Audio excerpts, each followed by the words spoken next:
তার জীবনটা কিন্তু অসহ্য যন্ত্রণার মধ্যে দিয়ে সে পার করছে। একে তো পেটে ভাত নেই, দ্বিতীয়ত পরিবার থেকে তার কোনো খোঁজখবর নেয় না, আর সবচাইতে বড় কষ্টদায়ক পীড়াদায়ক যে কথা, এই ভাইয়ের একটি পায়ের নিচে থেকে খসে পড়ছে।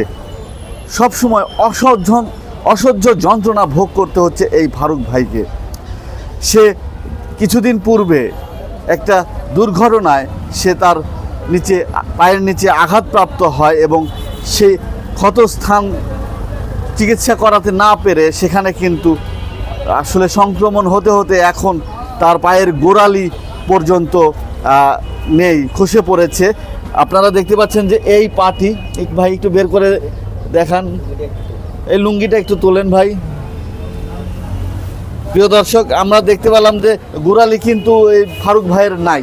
তো আসলে আল্লাহ আমাদেরকে কত ভালো রেখেছেন, আলহামদুলিল্লাহ জানাই আল্লাহর দরবারে।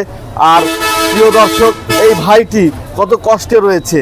এই ভাইটিকে চিকিৎসা করানোর মতো কেউ নেই, তার পরিবার থেকে তার কোনো খোঁজ খবর নেয় না।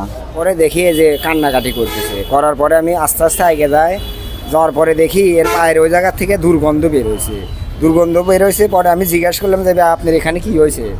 পরে বলতেছে যে ভাই আমার এই সমস্যা। পরে তো আমি কাছে গেলাম, যা দেখি এর পা প্রথমে ভাঙা ছিল, ওটা প্রথমে যদি সামরিকভাবে ট্রিটমেন্ট করতো সারে যেত, কিন্তু এই ভাঙা পাও, এর পাও এই জায়গাতে সেপটিক ধরে পস্তি এর পাও এই জায়গায় এসে জ্বর হয়েছে। জ্বর হওয়ার কারণে মনে করেন কি এই জায়গাতে ঠিক মতো উঠতে পারে না, বসতে পারে না, খাইতে পারে না। আমার কাছে কান্নাকাটি করে করতেছে ভাই আমার বাঁচান। আর তার যে অবস্থা, এর তো প্রতিটা মুহূর্ত ধরেন মানুষ খালি মৃত্যু হলেই মানুষের মৃত্যু হয় না, জীবিত অবস্থায় এই মৃত স্বাদ গ্রহণ করতেছে এর জীবনে। আর যদি চিকিৎসা করা না হয় আর তার যদি ওই সংক্রমিত অংশটুকুন কেটে ফেলা না হয়, তাহলে কিন্তু তার জীবন বাঁচবে না। সে কিন্তু ধীরে ধীরে মৃত্যুর পথে আগাচ্ছে।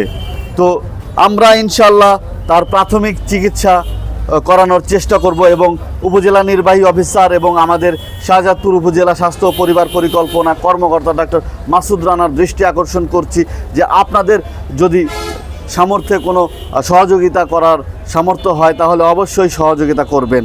আর সেই সাথে আমি দেশবাসীকে জানাতে চাই যে এই ভাইটির অপারেশন প্রয়োজন, পাটা কেটে ফেলা প্রয়োজন, না হলে তার জীবন বাঁচবে না। তাকে যদি আপনারা সহযোগিতা করতে চান, আমার মোবাইল নাম্বার এবং বিকাশ রকেট নগদ নাম্বারে আপনারা সহযোগিতা করতে পারেন। আমরা চেষ্টা করব ভাইয়ের উন্নত চিকিৎসা করে দেওয়ার জন্য এবং চিকিৎসার শেষে যেন একটি টং দোকান করে সে জীবিকা নির্বাহ করতে পারে, সেই চেষ্টা করব।